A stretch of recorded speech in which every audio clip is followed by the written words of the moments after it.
जो प्रगति क्लासेस का ऐप है उस पर पिछले 2 दिनों से लेक्चर प्रोसेसिंग नहीं हो पा रहा है, अभी तक आया नहीं है उस पर।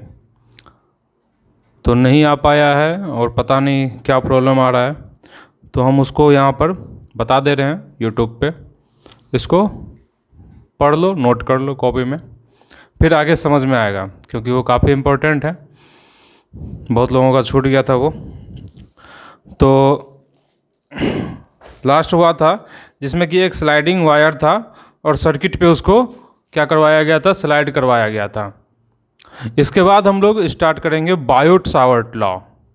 बायोट सावर्ट लॉ वहाँ पर हो चुका है, एप्लीकेशन में हम पढ़ा चुके हैं, लाइव हो चुका है क्लासेस का। तो इसी चीज़ को मैं फिर से बता रहा हूँ, बायोट सावर्ट लॉ। तो बायोट सावर्ट लॉ अब तक हम लोग क्या देख रहे थे, तो सबसे पहले हम लिख लेते हैं बायोट सावर्ट लॉ।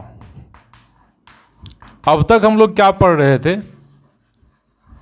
अब तक पढ़ रहे थे कि मैग्नेटिक फील्ड है, कहाँ से आया कैसे आया ये नहीं पता, लेकिन है, आ गया है मैग्नेटिक फील्ड। और आ गया है तो उसमें अगर कोई चार्ज मूव करेगा या कोई करंट कैरिंग वायर है तो उस पर क्या फोर्स लगेगा, वो हम लोग देख रहे थे। अभी तक हम लोग ये नहीं देख रहे थे कि ये मैग्नेटिक फील्ड आया कहाँ से, कहाँ से आया ये मैग्नेटिक फील्ड, ये हम लोग अभी तक नहीं देख रहे थे। लेकिन अब हम लोग देखेंगे कि मैग्नेटिक फील्ड एक्चुअली प्रोड्यूस कैसे होता है, कहाँ से आया। उसके लिए बायोट सावर्ट लॉ है। बायोट और सावर्ट अलग अलग साइंटिस्ट हैं जिनका नाम है, और इन्होंने अपना एक लॉ दिया हुआ है बायोट सावर्ट लॉ, जिसके अनुसार हम क्या करते हैं, जिसके अकॉर्डिंग हम लोग मैग्नेटिक फील्ड निकालेंगे। तो ये मैग्नेटिक फील्ड निकाल के देता है किसका मैग्नेटिक फील्ड, तो ये मैग्नेटिक फील्ड निकाल के देता है करंट कैरिंग वायर के कारण। हम लोग पहले भी पढ़े थे कि अगर कोई चार्ज क्या कर रहा है, मूव कर रहा है, चार्ज अगर मूव कर रहा है तो वो क्या प्रोड्यूस करता है, मैग्नेटिक फील्ड प्रोड्यूस करता है। तो करंट कैरिंग वायर में हम मान सकते हैं कि जिधर करंट जा रहा है उधर पॉजिटिव चार्ज मूव कर रहा है, और मूव कर रहा है तो उसका क्या होगा, मैग्नेटिक फील्ड होगा। और अगर उसका मैग्नेटिक फील्ड होगा तो बायोट सावर्ट लॉ क्या है, इसका जो वैल्यू होता है वो कितना होता है, तो इसकी जो वैल्यू होती है, अगर कोई करंट कैरिंग वायर दिया हुआ है, इस तरह से करंट कैरिंग वायर दिया है, मान लेते हैं आई करंट फ्लो कर रहा है, तो इसकी जो वैल्यू होगी मैग्नेटिक फील्ड की किसी रीजन में, किसी पॉइंट पर, तो उसके लिए सबसे पहले हम क्या करेंगे, एक छोटा सा एलिमेंट काटेंगे।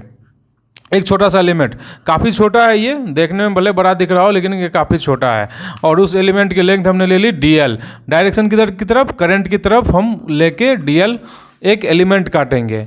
और इस dl का जो मैग्नेटिक फील्ड होगा किसी पोजीशन r पर ये r हमने ले लिया, तो इस dl वायर के कारण जिसमें करंट I है, इसके कारण यहाँ का जो मैग्नेटिक फील्ड होगा वो कितना होता है, dB is equals to mu not by 4 pi I, ध्यान से देखना है, dl cross r by R Q, dl cross r by R Q, dl cross r by R Q. R बाद में कट ही जाएगा जब हम यहाँ पे क्या लिखेंगे, dl r साइन थीटा, तो मतलब ये inversely proportional to r square ही होगा, ऐसा नहीं कि r क्यू हो जाएगा, क्योंकि r और r तो कटना ही है। तो dB की वैल्यू ये हुई, dB का वैल्यू क्या हो गया, ये हो गया mu not by 4 pi I dl cross r by R Q. अब इसमें समझने वाली बात क्या है, समझने वाली बात यह है कि यहाँ का मैग्नेटिक फील्ड का डायरेक्शन क्या होगा। तो इसके लिए दो तरीके हैं, दो तरीका मतलब एक तो तरीका ये कि dl क्रॉस r है, तो dl की तरफ उंगली रख के r की तरफ घुमाएंगे, ये रहा r अपना, ये रहा r, क्योंकि पॉइंट यहाँ पर है और यहाँ पे हमको मैग्नेटिक फील्ड पता करना है। तो dl की तरफ उंगली रख के r की तरफ घुमाएंगे तो मैग्नेटिक फील्ड किधर की तरफ आ रहा है, यहाँ पर अंदर की तरफ आ रहा है, अंदर की तरफ dl क्रॉस r, तो मैग्नेटिक फील्ड अंदर की तरफ आ रहा है। लेकिन इसका एक और तरीका है, क्या तरीका, कि करंट के डायरेक्शन में थंब रखेंगे और जैसे जैसे उंगलियां घूमेंगी वही क्या होगा, मैग्नेटिक फील्ड का डायरेक्शन होगा। सपोज ये एक वायर है जिसमें करंट ऊपर जा रहा है, ये एक वायर है जिसमें करंट ऊपर जा रहा है, तो उंगली रखेंगे करंट के डायरेक्शन में, वायर में करंट के डायरेक्शन में उंगली रखेंगे, और जिस तरह से उंगलियां घूमेंगी, जिस तरह से ये उंगली घूमेगा, यही कर्लिंग फिंगर्स जो होंगी वो हमें डायरेक्शन देगा, किस चीज़ का, मैग्नेटिक फील्ड का। तो यहाँ पर भी वही बात है, यहाँ पर भी वही बात है कि ये dl हम लेंगे, इसकी तरफ हमने करंट की तरफ उंगली रखी, जो ये थंब का डायरेक्शन होगा वही मैग्नेटिक फील्ड का डायरेक्शन देगा। तो बताओ यहाँ पे मैग्नेटिक फील्ड क्या होगा, अंदर की तरफ होगा। चाहे हम किसी भी dl को ले लें तो मैग्नेटिक फील्ड इधर क्या होगा, अंदर होगा।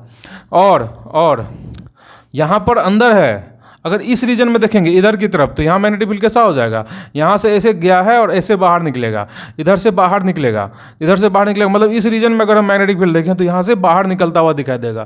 तो देखो यहाँ से अंदर, यहाँ से अंदर, अंदर की तरफ, यहाँ पर बाहर की तरफ, और यहाँ पर अगर देखें यहाँ पर कैसा होगा, इधर की तरफ, यहाँ पर इधर की तरफ, यहाँ पर इधर की तरफ, यहाँ पर इधर की तरफ, यहाँ पर इधर की तरफ, यहाँ पर इधर की तरफ।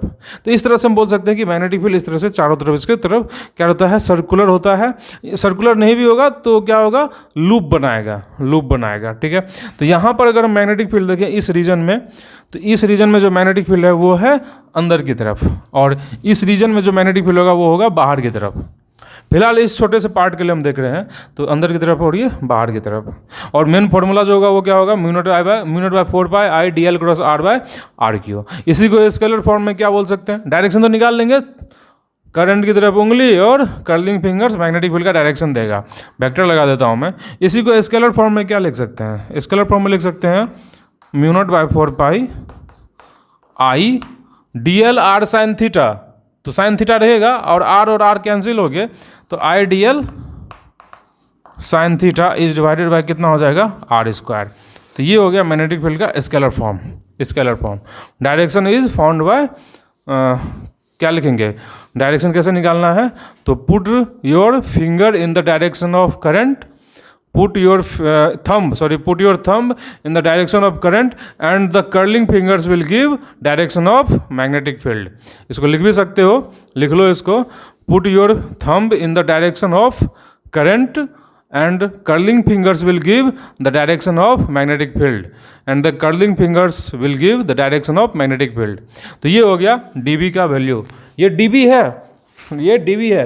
पूरा मैग्नेटिक फील्ड चाहिए तो इसके लिए क्या करना पड़ेगा, पूरा मैग्नेटिक फील्ड चाहिए तो डायरेक्शन सब देख के क्या करना पड़ेगा, इंटीग्रेट करना पड़ेगा। डायरेक्शन देख के इंटीग्रेट करना पड़ेगा, ऐसे नहीं इंटीग्रेशन कर देना है, डायरेक्शन को देखना है और तब इंटीग्रेशन, क्योंकि वेक्टर है ना ये, तो वेक्टर में हमको सारे वेक्टर्स जिनको हम इंटीग्रेट करने जा रहे हैं या जोड़ने जा रहे हैं वो सभी सेम डायरेक्शन में होना चाहिए, तभी हम जोड़ सकते हैं।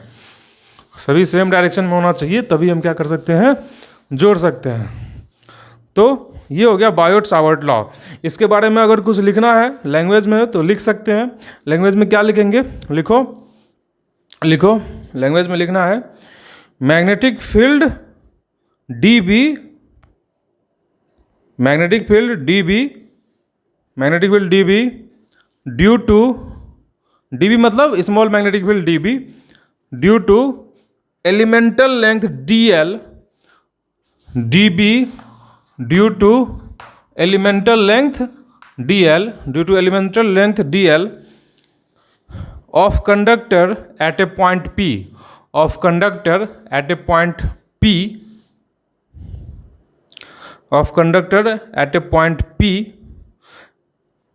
which is at a distance r, small r, from it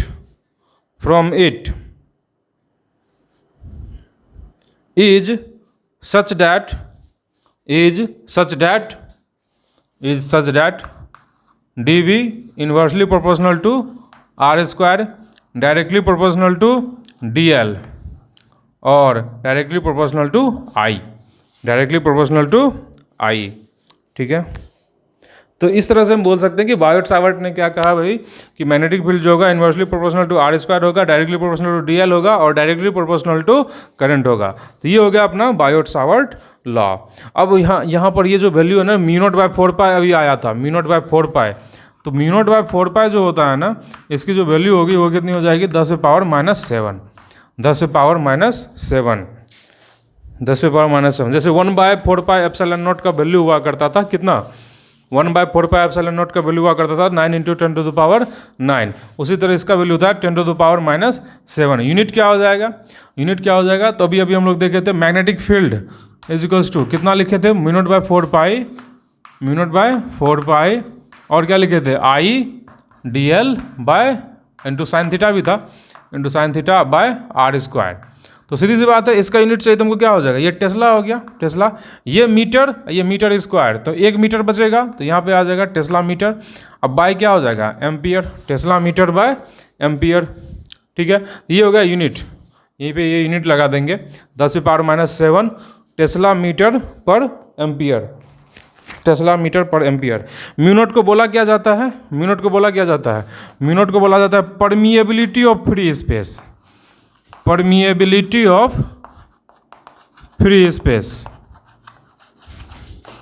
जिस तरह से एप्सिलॉन नोट को बोला जाता था, क्या, एप्सिलॉन नोट को बोला जाता था परमिटिविटी ऑफ फ्री स्पेस, उसी तरह से म्यूनोट को बोला जाता है परमिएबिलिटी ऑफ फ्री स्पेस। ठीक है, इसको मिटा रहे हैं, पॉज करके नोट कर लो, वीडियो पॉज करके नोट कर लो, ये लाइव नहीं चल रहा है, ये रिकॉर्डेड चल रहा है, पॉज करके नोट कर सकते हो।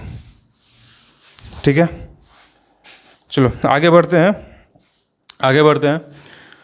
तो उसके बाद similarity and difference between electric field and magnetic field, अगला टॉपिक है similarities and difference between electric field and magnetic field.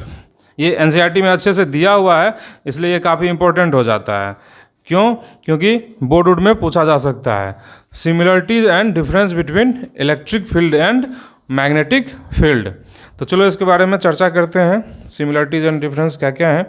तो देखो, लिखेंगे इसके बारे में, लिखो पॉइंट वाइज लिखते जाएंगे। लिखो, पहला है both depends inversely on the square of distance, both depends inversely on the square of distance, वो तो होता ही है। इलेक्ट्रिक फील्ड भी क्या हुआ करता था, KQ/R², KQ/R²। और अभी जो मैग्नेटिक फील्ड आया है DB, वो भी क्या आया है, μ0/4π, μ0/4π I/dl sign theta is divided bye R²।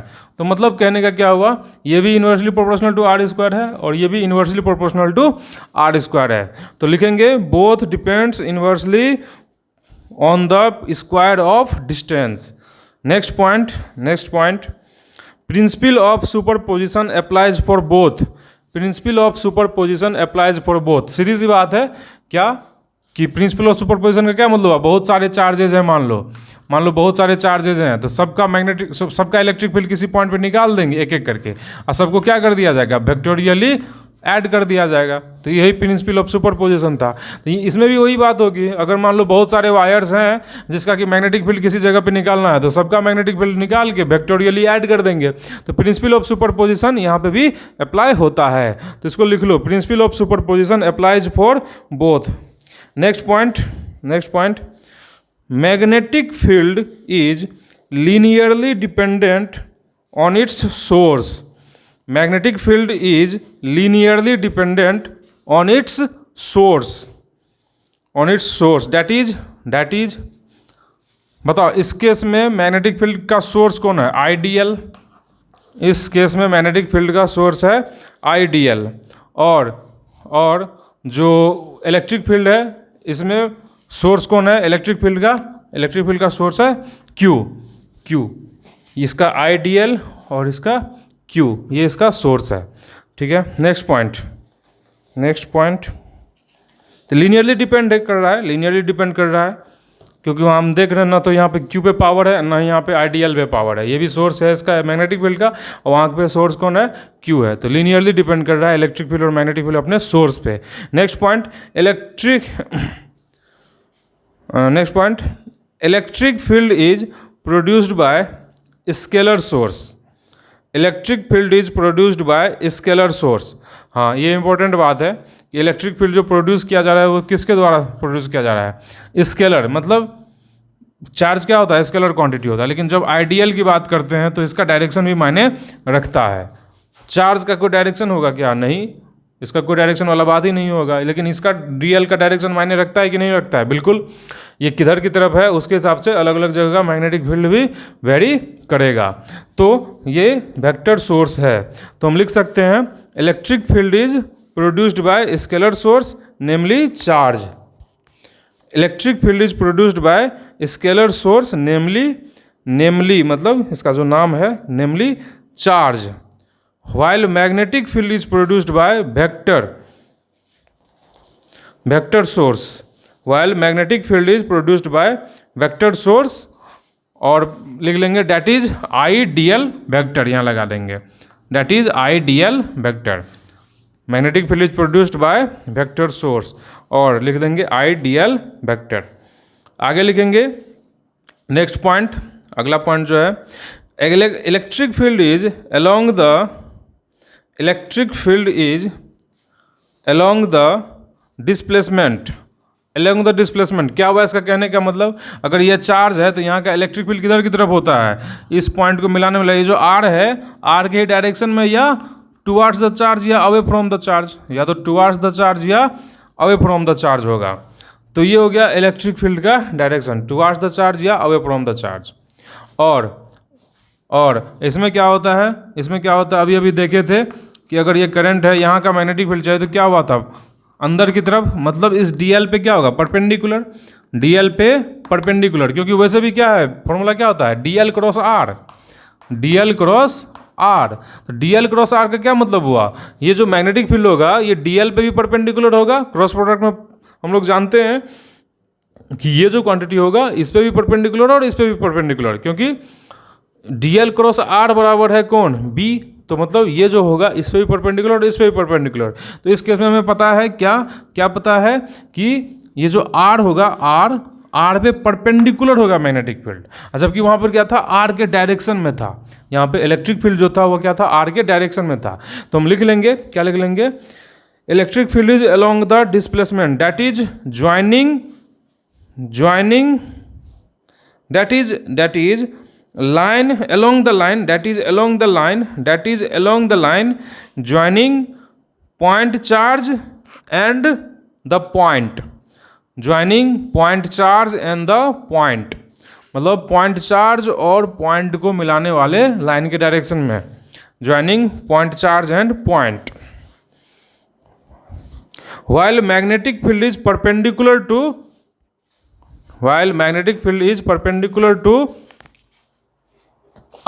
r vector, या हाँ magnetic field is perpendicular to R vector लगा देना इस तरह से आर वेक्टर, ठीक है, magnetic field is perpendicular to R vector. Next point there is an angle dependence in magnetic field, there is an angle dependence in magnetic field which is not present in electric field, there is an angle dependence in magnetic field which is not present in electric field। Angle dependence मतलब यहाँ पे sine theta आया है ना, DL और are के बीच का angle भी मायने रखता है, डीएल और आर के बीच का एंगल भी मायने रखता है, लेकिन यहाँ पर ऐसी कोई बात नहीं है, तो there is an angle dependence in magnetic field which is not present in electric field, ये हो गया similarities and difference between electric field and magnetic field. आगे लिखेंगे कभी कभी एक क्वेश्चन आएगा, क्या आता है question, dimension of mu naught into epsilon not क्या होगा, dimension of mu naught into epsilon not क्या होगा। तो देखो इसको कैसे करना है, एक रिजल्ट होता है इसको समझेंगे, म्यू नॉट बाय 4 पाई और 1/4 पाई एप्सिलॉन नॉट, एक मिनट इंटू यहाँ मैं एप्सिलॉन नॉट लगा रहा हूँ, एप्सिलॉन नॉट इंटू 4 पाई, तो देखो ये इसका ये एक्चुअली क्या है, ये actually mu naught into epsilon not है। क्यों? क्योंकि हमने 4 पाई से नीचे भी मल्टीप्लाई किया, ऊपर भी मल्टीप्लाई किया। हाँ, लेकिन मल्टीप्लाई करने से ना एक्चुअली इसका ना कैलकुलेशन इजी हो गया, क्योंकि हमको इसका वैल्यू सब पता है। इसका वैल्यू कितना हो गया 10⁻⁷, और इसका वैल्यू 1/4 पाई एप्सिलॉन नॉट का वैल्यू होता है ना k, या 9 × 10⁻⁹। तो बताओ इसका वैल्यू नीचे आएगा, कितना आएगा 9 × 10⁻⁹। अब ये जब 10⁻⁷ को नीचे लाएंगे तो ये कितना हो गया 1/9 × 10⁻16, या इसी को लिख सकते हैं 1/3 × 10⁸ का स्क्वायर, या इसी को लिखा जा सकता है 1/c²। ये काफ़ी इंपॉर्टेंट रिजल्ट है, बहुत इंपॉर्टेंट रिजल्ट है ये काम आता है। एक्चुअली यही कॉन्सेप्ट आगे बताता है कि किस तरह से इलेक्ट्रोमैग्नेटिक वेव का प्रोपगेशन होता है, किस तरह से इलेक्ट्रोमैग्नेटिक वेव का प्रोपगेशन होता है। इलेक्ट्रिक फील्ड और मैग्नेटिक फील्ड मिलके इलेक्ट्रोमैग्नेटिक वेव बनाता है, वो आगे देखेंगे, चैप्टर है उसका इलेक्ट्रोमैग्नेटिक वेव। तो खैर वहाँ पे उसको देखा जाएगा। फिलहाल हमको बोला गया म्यू नॉट और एप्सिलॉन नॉट का जो मल्टीप्लिकेशन है वो क्या आया, c²।